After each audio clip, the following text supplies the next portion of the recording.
Todo início de ano, as contas se acumulam. IPTU, IPVA e, para quem tem filho em escola particular, o pagamento das mensalidades, do material escolar, uniformes, do transporte escolar. Além disso, é comum as instituições exigirem a compra de material coletivo, como papel higiênico, giz e outros. Este é o assunto do quadro Direito em Pauta desta semana.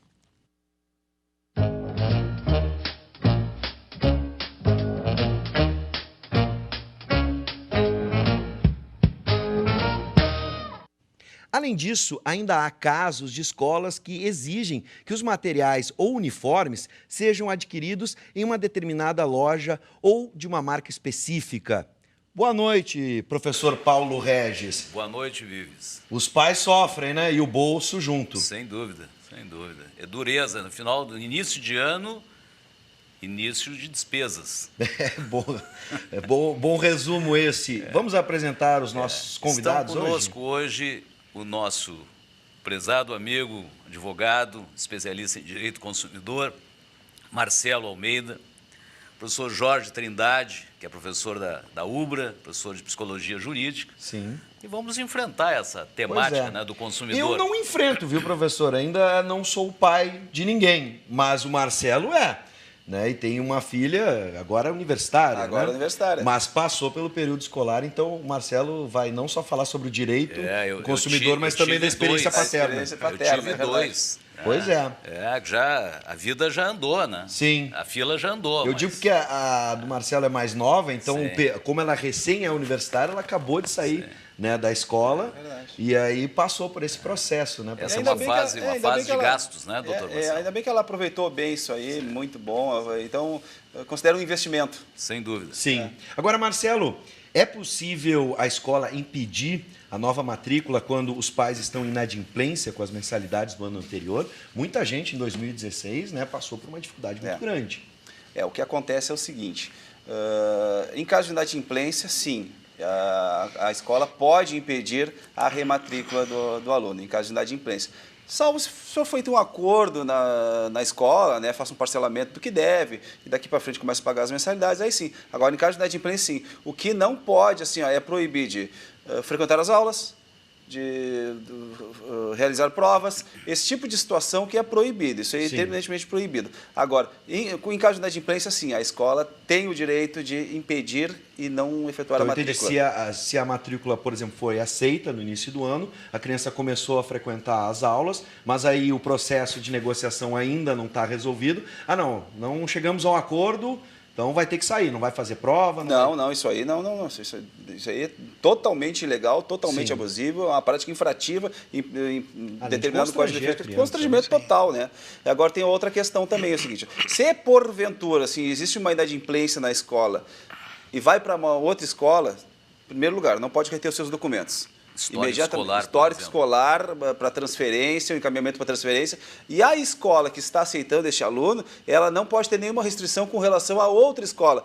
Você está devendo lá, tem inadimplente lá, então você não vai fazer matrícula aqui. Isso aí também não pode. Assim, a partir do momento, não pode reter os documentos e também a outra escola assim, não pode ter essa observação assim, da inadimplência do aluno na outra escola. Perfeito.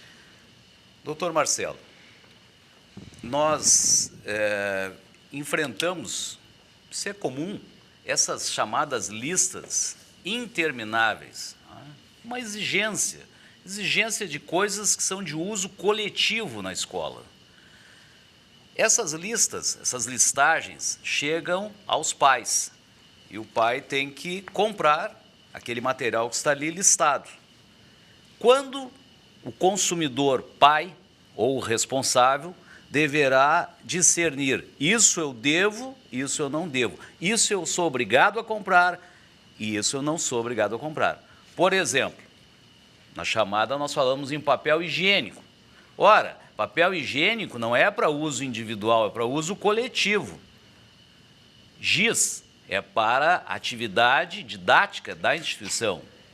Como é que o senhor encara isso? A verdade é essa. O que os pais são obrigados a adquirir? O material de uso individual.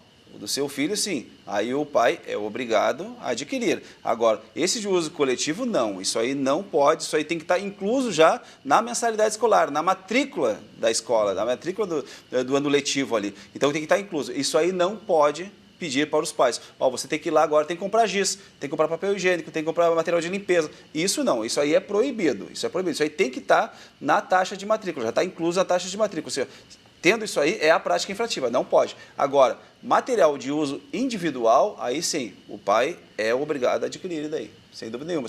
E, não pode, assim, e a escola não pode impor em comprar em determinada loja. Não, o pai tem o direito de escolher aonde comprar. Na rematrícula, tanto na atividade da universidade, como nas instituições de nível médio, na rematrícula, se o pai, o responsável, estiver em dívida, inadimplente, a instituição de ensino pode impedir a rematrícula? Pode impedir a rematrícula. Em caso de inadimplência, sim. Pode impedir a rematrícula. O que não pode é proibir de frequentar as aulas e a realização das provas. Isso não pode. Como a gente disse antes, se aceitou a criança naquele início, por exemplo, algumas escolas começaram antes agora da semana do Carnaval, sim, na quarta-feira passada. No momento que a criança já entrou dentro da sala de aula, claro, em nenhum momento ela pode ser retirada por essa questão. Não, assim, ou seja, né, Bi, você tem que cuidar muito os efeitos psicológicos que isso pode trazer sobre a criança. Claro. E a escola não pode ter atitudes que gerem constrangimento, que provoquem sofrimento como bullying, sim, ou situações que envergonhem a criança. Sem dúvida. Não é? E isso pode ser revertido, professores, em dano moral? Sem dúvida nenhuma. Sem dúvida nenhuma. Porque imagina só como é que é o psicológico de uma criança. Sabe, assim, uma criança recém entrando na escola. E recém se formando na sua base. Exatamente. Né? Assim, aí passa por esse tipo de constrangimento. Então, assim, é muito cuidado e os pais têm que estar bem atentos. Em primeiro lugar, sempre procurar assim, a escola, procurar informações e ver qual é a credibilidade que essa escola passa para matricular o seu filho. E sempre que a escola deve proteger a personalidade da criança, que é um ser especial em desenvolvimento, com as suas peculiaridades. Sim, e nenhuma outra forma de tratamento diferenciado também. Devem ser tratadas de todas Filho de rico é tratado de um jeito, filho do pobre é tratado do outro. Pois é, teu pai paga, teu pai não paga. Né? Aqui a merenda está mais rechonchuda e a outra não está. Não, isso aí é inadmissível, né? Assim, e todo mundo tem seus motivos, todo mundo tem seus problemas, às vezes se atrasa uma mensalidade, assim, ó, não é intencional isso aí. Ninguém quer atrasar, ainda mais esse investimento que está fazendo na educação do seu filho. Agora, isso aí acontece. Agora, a escola tem que entender e em momento algum, assim, ó, ninguém pode ser exposto ao ridículo. Uma forma vexatória de cobrando por intermédio do aluno, da criança, sim, ali, não tem o menor cabimento. Agora, antes de ir para o Poder Judiciário, o interessante seria estabelecer uma negociação. Isso eu acompanhei com pessoas próximas que, por conta das dificuldades que tiveram e do reajuste da mensalidade, que anualmente é feito, renegociaram, ou melhor, negociaram novamente a mensalidade com algum tipo de desconto. E aí sim, apelar para a sensibilidade do educador também, que entenda, né, o que estamos vivendo hoje. Em primeiro lugar, sempre buscar a solução amigável, né? Sim. Junto à escola ali. Sempre buscar, assim, vamos resolver amigavelmente, a ideia é essa, a ideia é que meu filho continue estudando, essa é a ideia sempre. Assim, e procurar sempre, assim, procurar a escola sempre, uma escola adequada e uma escola com credibilidade. Já que estamos falando em questões judiciais, sim, eu acho que é interessante que o nosso telespectador ele tenha clareza nesse aspecto. Doutor Marcelo, há uma possibilidade, independentemente da contratação de um profissional da área jurídica, do próprio pai do responsável resolver, tentar equacionar o problema amigavelmente, como o colega acabou de manifestar. Em que momento se torna obrigatória a presença do advogado? Inicialmente, assim, o contato pode ser feito direto, a negociação pode ser feita diretamente com os pais.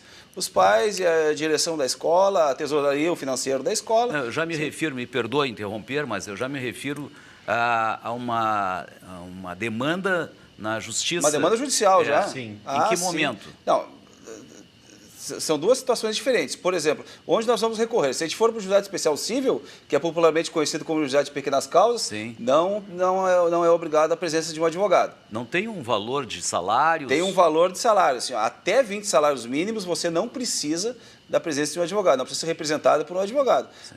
Acima disso, e até 40 salários mínimos, entre 20 e 40, sim. Aí é necessário representação de um advogado. Caso contrário, abaixo de 20 salários mínimos, você pode ir até o balcão do fórum mais próximo de sua casa, relatar o fato e ali será marcada a primeira audiência de conciliação com a escola. Independentemente, até 20 salários mínimos, independe da presença do advogado. Não é necessário. Acima de 20 salários mínimos, até o teto de 40, que é o limite para o juizado especial civil. Exatamente. Esse é o aspecto que o telespectador precisa compreender. Quer dizer, existe um limite de 20 salários mínimos, me corrija, doutor Marcelo, em que o telespectador não necessita de um profissional da advocacia.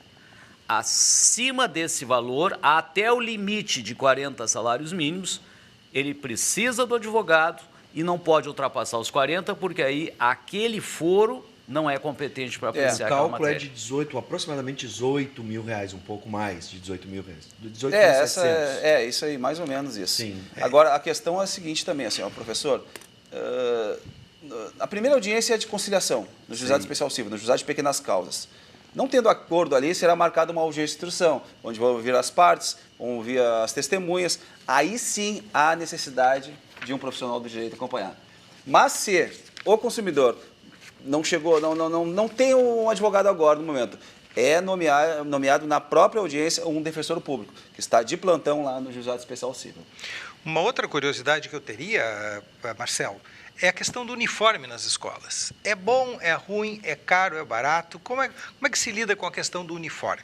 E a marca também. A marca, a grife. Marcas que são às vezes exigidas, né? Tênis tal, né? Isso pode? Não, isso aí não pode, né? Isso aí não pode. E também assim, ó, por exemplo, está sendo comercializado em 3 lojas o uniforme dos alunos.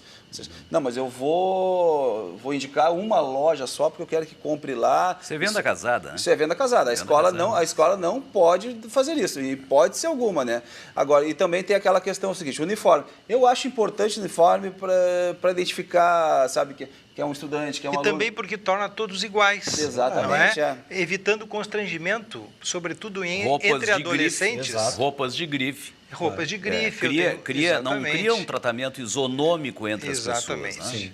Porque, inclusive, às vezes, até quando chega naquela idade assim, da adolescência, normalmente não querem usar o uniforme, né? Mas eu acho que é muito importante porque assim, está nivelado. Assim, identifica e torna todos iguais. Mas tem um aspecto aí interessante.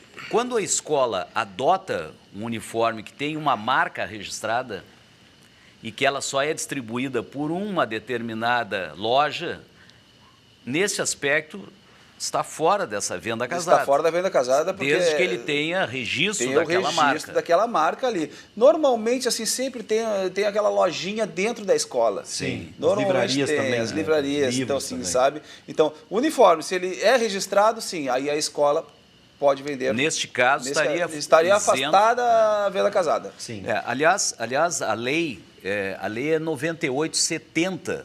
Ela é de 1999 e no dispositivo do artigo 1º, no parágrafo 7º, dispõe assim, ó, será nula cláusula contratual que obrigue o contratante ao pagamento adicional ou ao fornecimento de qualquer material escolar de uso coletivo. Perfeito. É o que o doutor Marcelo estava comentando. Dos estudantes ou da instituição, necessário à prestação dos serviços educacionais contratados, devendo os custos correspondentes ser sempre considerados nos cálculos do valor da anuidade ou da semestralidade escolar. Então, há disposições expressas nesse sentido. E o importante também assim, é observar sempre no contrato desta prestação de serviço, o contrato com a escola, é muito importante assim, ó, toda informação tem que ser clara e precisa ao consumidor. Tem que estar bem claro a transparência naquele contrato, para o consumidor, assim, de uma linguagem que ele consiga entender bem também, porque não adianta usar um juridiquês lá, onde assim, muitas vezes não vai entender. Aí não adianta, tem que ser uma informação clara e precisa, para saber o que está assinando, e sempre cuidar o que está assinando. Agora a gente está falando do universo de uma relação de consumo dentro da educação com escolas particulares. Agora, e a escola pública? Como é que fica essa relação? A gente sabe que muitas escolas passam por dificuldades, especialmente escolas estaduais hoje, que enfrentam, né, um processo de recessão, né, e o governo do estado num processo de austeridade, e às vezes dificulta muito né, a aquisição de materiais de uso coletivo, né, básicos, e que são, né, de extrema necessidade para que as crianças possam, por exemplo, ter um banheiro dentro da escola funcionando. Como é que fica essa situação quando o poder público não consegue ou não está conseguindo oferecer o mínimo, o básico? Há uma relação de consumo? Como é que os pais podem, né, exigir do poder público através da lei? É possível? É possível, sim, e na realidade não importa. O Estado tem que providenciar tudo que o aluno precisa. A educação é um dever fundamental, básico do Estado. E aí cabe ao Ministério Público também acompanhar esse processo. Esses pais podem, por exemplo, porque assim, a aula vai ter que começar, as crianças vão ter que ir para a escola, né? Não vão perder o ano. Mas o forro está caindo. Pois é, o forro está caindo, não tem papel higiênico na sala de aula, como é que vai ficar essa situação? Então, os pais, muitas vezes, na comunidade, especialmente escolas do interior, se reúnem e fazem um mutirão.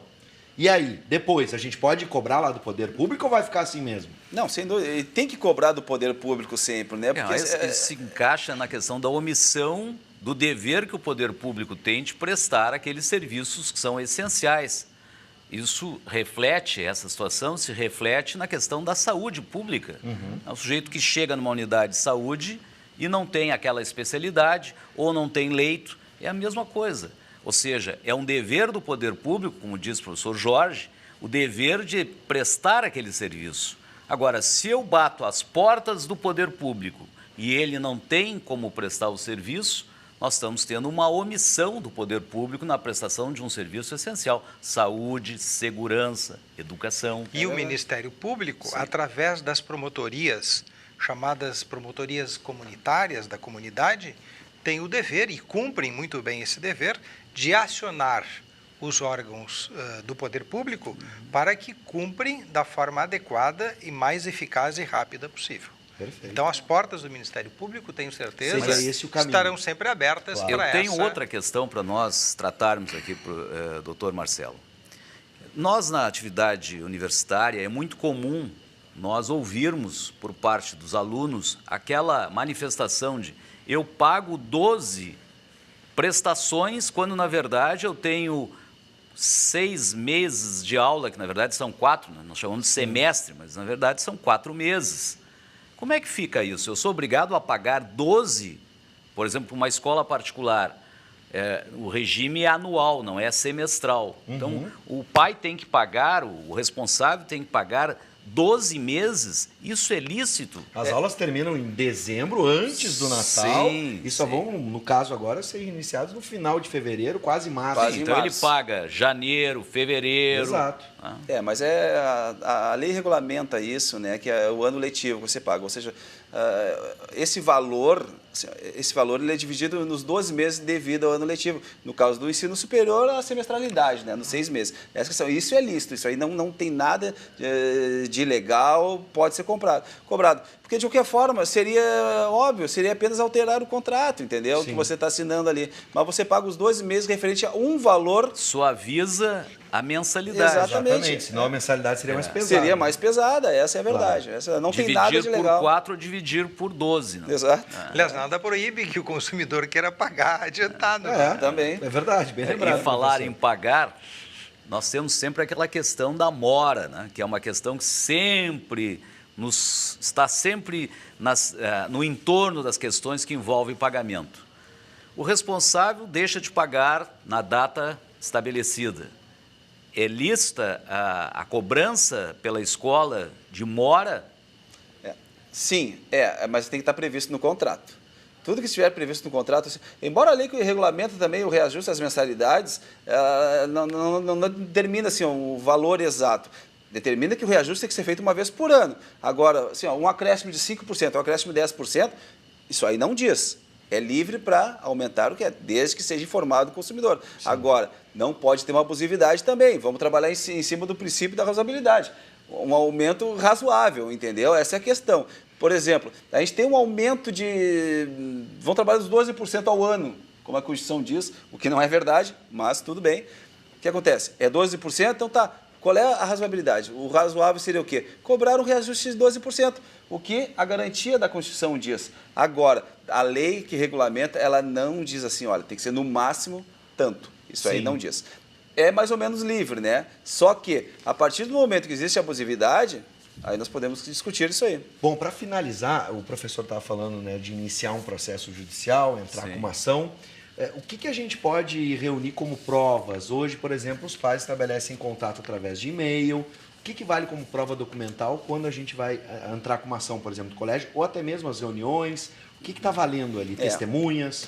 Está valendo assim, a prova testemunhal, a cópia da ata de uma reunião, os e-mails que ele troca com a escola, isso tudo é uma prova documental. Agora, se porventura os pais não têm nenhum tipo de prova, aí nós vamos trabalhar com o princípio da vulnerabilidade do consumidor. O consumidor na relação é comprovadamente a parte mais fraca. Ou seja, aí a gente vai trabalhar com o quê? Com a inversão do ônus da prova. O que o consumidor alegar, cabe ao fornecedor provar o contrário, por ele ser mais forte na relação. Sim, então você que está negociando, por exemplo, com o diretor da escola, guarde todas as provas que tem. Não se sinta numa posição menor. Claro. Porque, na verdade, perante a lei, ele tem uma proteção maior. Sem dúvida. O nosso telespectador... Se estabelecer contato por e-mail, isso vale como um documento. Vale como prova documental. O nosso telespectador que está nos acompanhando, é interessante também nós tratarmos um assunto que é um assunto corrente, recorrente. A questão da compra do material dentro daquilo que a lei permite, mas compra de materiais na informalidade. Tá? Hoje, se nós andarmos no centro das cidades, seja na capital, seja em Canoas ou em qualquer local, em qualquer município, nesta época do ano, o comércio informal está ofertando uma série de cadernos, enfim. Né? Então, aí a pergunta é um atrativo comprar mais barato? Evidente, se a pessoa tem um filho, 2 filhos, vai multiplicando. Agora, qual é o risco da compra na informalidade? Não vai ser emitida uma nota. Se nós tivermos que trocar, não existe aquele estabelecimento, não existe aquela pessoa. Ela hoje está aqui, amanhã ela está lá. Esse é o tradicional, a garantia sou eu. Pois é. Shopping chão, como a gente chama, né? Além disso, tem a questão de alguns materiais que não há seriedade na questão da produção. Eu não sei se ele tem toxicidade, qual é o tipo. A certificação do Inmetro. Certificação, Por exatamente. exemplo, giz de cera. A gente sabe, uma criança pequena pode colocar na boca. E aí, doutor Marcelo, como é que nós enfrentamos essa questão? Na realidade, assim, o que a gente pensa? Em primeiro lugar, sempre a gente deve comprar de um estabelecimento devidamente legalizado, devidamente registrado. Por quê? Porque ali nós temos comprovadamente uma relação de consumo, nós temos a nota fiscal, a gente sabe a quem recorrer e aonde procurar o nosso direito, caso contrário. Porque fica muito difícil. Como é que a gente vai encontrar depois e localizar uma pessoa de quem a gente comprou? Não tem nem como trocar um produto. Eu sou a favor sempre do seguinte, vamos comprar de algum lugar que dê uma garantia, de algum lugar que dê uma nota fiscal. Ponto. Agora, muito importante também, a pesquisa de preço é sempre muito importante, porque pesquisar um preço, até mesmo pechinchar, isso aí não é sinal de miserabilidade, isso é sinal de uma relação de consumo consciente. E podem comprar coletivamente, os pais, através da associação, eles podem comprar coletivamente. Perfeito. O processo negocial é muito mais favorável. Sem dúvida nenhuma, isso é muito importante. Até eu sou do tempo do CPM, Círculos de Pais e Mestres, né? Sim. Onde se reuniam e era o contato que tinha com a direção da escola, era muito importante isso aí e funcionava, né? Olha, gostei dessa dica para fechar, muito boa, professor. É verdade. Tá prestes a matricular o seu filho, procure os pais dos coleguinhas e vamos nos reunir, vamos comprar o material coletivamente, né, num montante maior e com certeza o desconto. Porque é muito importante uma relação entre os pais também. Sem dúvida. É muito importante. Os pais fazem um grupo no WhatsApp, todas as mães, todos os pais, e está pronto. Se comunicam. Adorei todas as Hoje o ideias. WhatsApp está ótimo. Porque... Isso aí. Até também para ficar fiscalizando a molecada. É sempre bom, né? Tá sempre aprontando. Tudo bem. Gente, bom, para você que está em casa, um bom início de ano letivo para todos. Verdade. Professores, para vocês também, que começaram agora o ano letivo aqui na Universidade Luterana do Brasil. Primeira semana. Isso aí. Tem uma folga agora no Carnaval, mas quinta-feira que vem a gente está de volta. Antes agradecendo, né, os nossos convidados. Né, sem professor? dúvida. Vamos agradecer o professor Jorge, o doutor Marcelo. E quinta-feira, não sei se venho já com confete, serpentina, mas voltamos, né, professor Jorge? Né? Tá bom, vem fantasiado. É o primeiro dia depois do Carnaval. É isso aí, começa o ano, na verdade. Hoje em dia, eu sou um carnavalesco televisivo. É mesmo? Só assisto em casa. Só da televisão mesmo. Tá bom, enfim, cada um vai curtir o Carnaval como bem entende. Sejam Muito sempre obrigado. bem-vindos. Obrigado. Sempre bem-vindos. Quinta-feira a gente está de volta com Direito em Pauta, ok?